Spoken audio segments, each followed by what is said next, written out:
Thank you very much for listening to this week's talk on the Sedra of Tetze.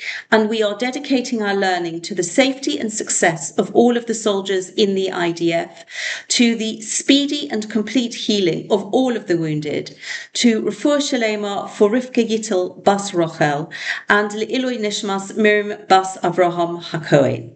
And as we look at this week's Sedra of Tetze, we find the largest number of mitzvahs in any one sedra. We have a total of 74 mitzvahs. We have 27 mitzvahs aseh, performative or do's.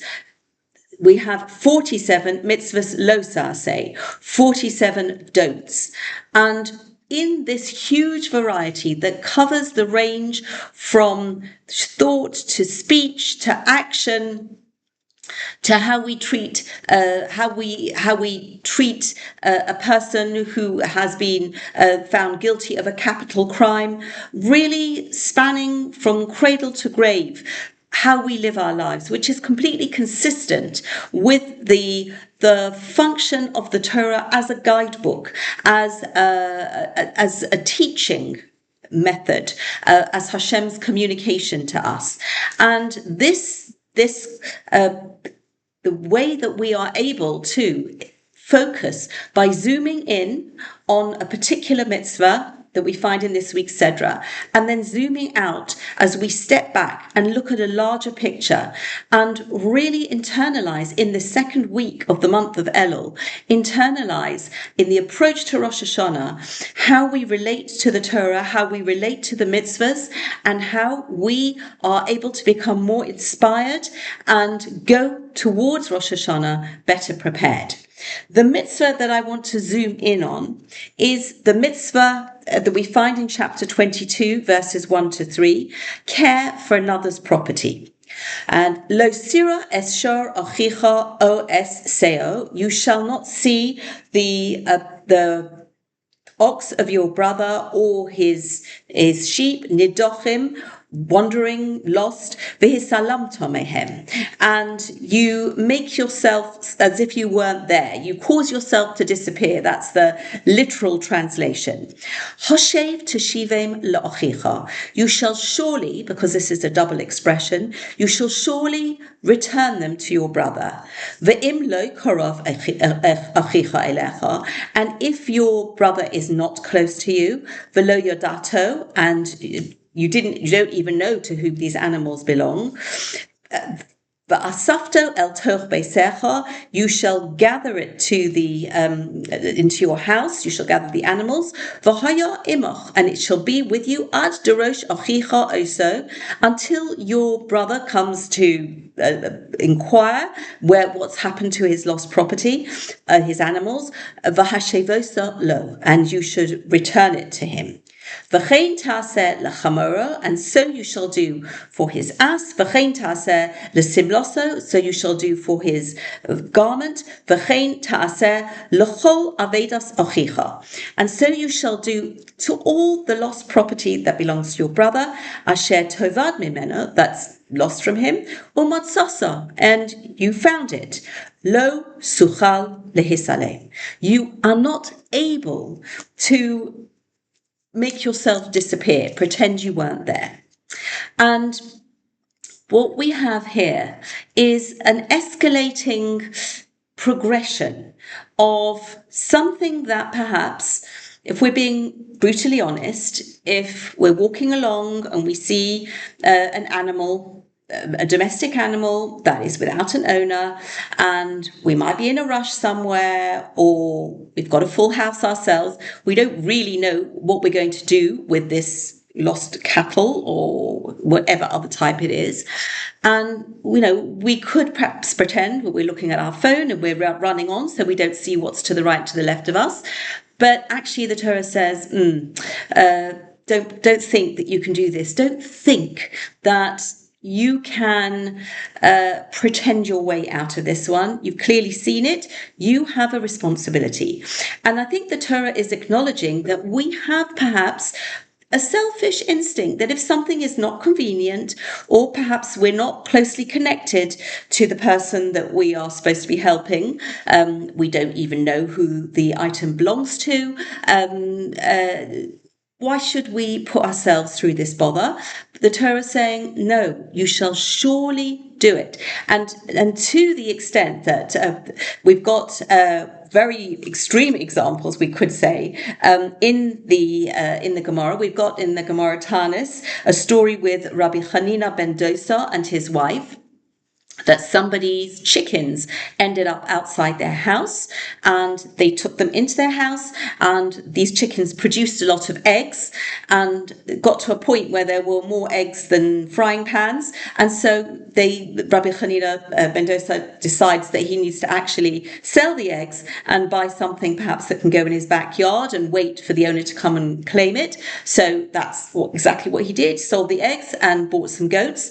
And when eventually the owner came by and said, I left some hens here, Rabbi Hanina ben Dosa says, actually, however long it took, here are your goats, because I couldn't manage to keep all the eggs and the hens. So that was sort of one, unto that very degree. That's how the mitzvah was performed, was ingrained.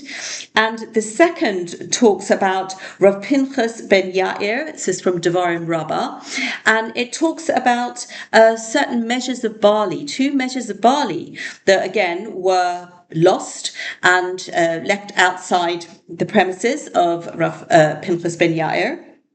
And they took the barley and they sowed it and continued getting a harvest. Eventually, the owner came back with some kind of identifying mark 7 years later, and there were storehouses full of barley.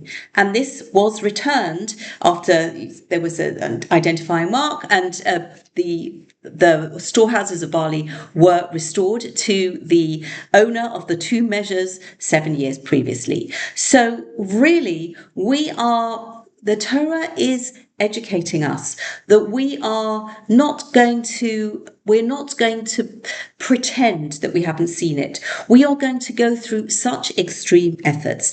Now, how do we reach that level that we are swimming against the tide of our instincts?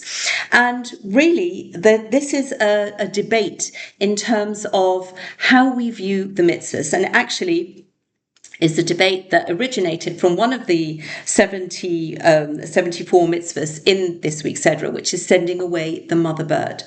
And the analogy was given that the mitzvahs are like some kind of graceful addition to our lives, that as we're going through our lives, the mitzvahs are going to bring us to a higher level of beauty. It's like an adornment. Every single mitzvah that we keep is an adornment. And that was one approach from the Medrash. Another approach is actually that the mitzvahs are perhaps much more fundamental than an adornment which suggests something external. The mitzvahs are a lifeline, and the parable, the Rochel, is given that there's a captain and somebody has fallen overboard, and the captain throws a rope, a lifeline, to the person who is in the sea and says, here, take this, and I'll pull you back to the boat to safety. And really, the mitzvahs are being viewed as this lifeline. Each and every single one of the mitzvahs, whether we understand it, whether we can appreciate it, is really a form of lifeline for us. And not only that, if we look at the progression at the beginning of the 3 verses that I read out, we had V'hisalamto mehem.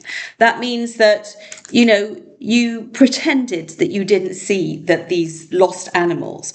And then the end of the Pasuk 3 says, Lo suchal lehisalem. You will not be able to act as if you haven't seen it. You won't be able to actually make yourself invisible.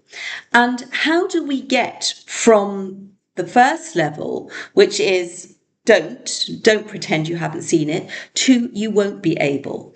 And there's a very beautiful explanation given by the Al-Sheikh. And the Al-Sheikh says that when we do a mitzvah first time, we're doing it because we have been commanded. And that is a high level. That is the starting point. When we do it again, then it is becoming part of us. It is becoming not something that we do thoughtlessly, but it's as if we are already in a certain way of life, way of thinking, way of acting.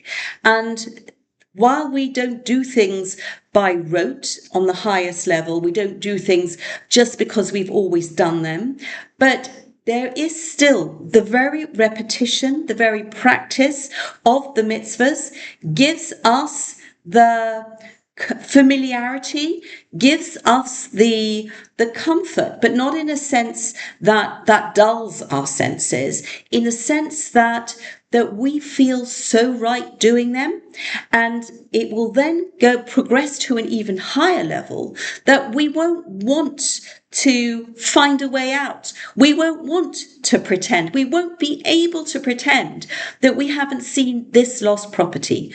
And again, the words of the Torah are educating us in this subliminal way that, first of all, that this person who we possibly don't even know, we haven't got the foggiest who these items belong to, yet they are referred to as our brother.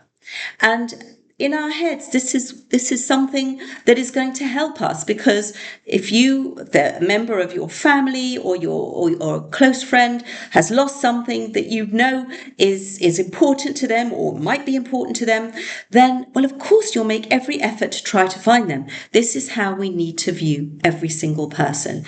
This is not something that necessarily comes naturally.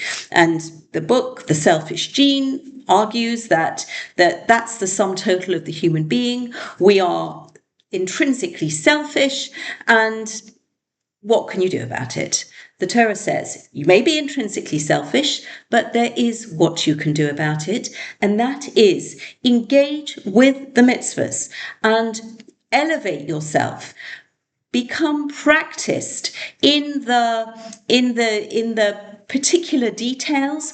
See the benefits of the kind of person that you are when you are sincerely tapping in to the values and the mitzvahs. And I think that this is the zoom in of one of the many zoom ins of this week. But the zoom out, if we step back and we look at the overall structure of the Sedra, that it begins, Tetze, when you go out to war, and it ends with the war against Amalek.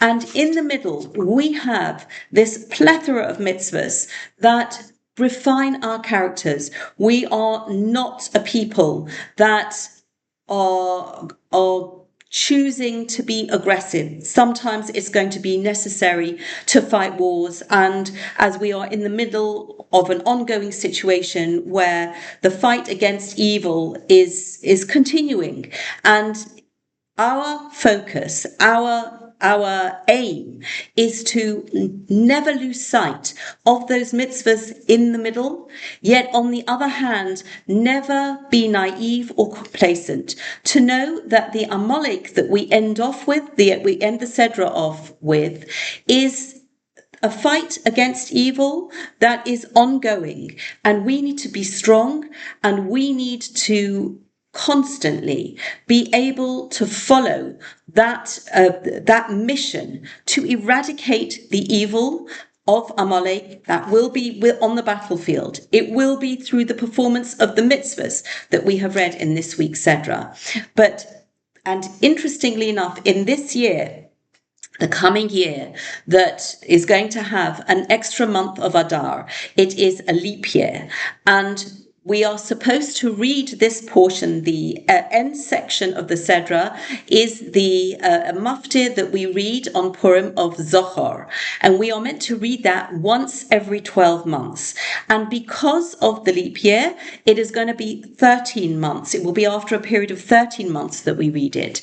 So we have in mind when we read it this coming Shabbos that we are having in mind this mitzvah, that after we have stored up on our treasure house of mitzvahs, that we are able to have the strength, the physical courage, the moral courage to continue the fight against evil that we have seen so graphically in the past few years. And please God, we will be successful and we will vanquish the evil and the memory of Amalek for all time. Thank you very much for listening. Wishing everybody Shabbat Shalom.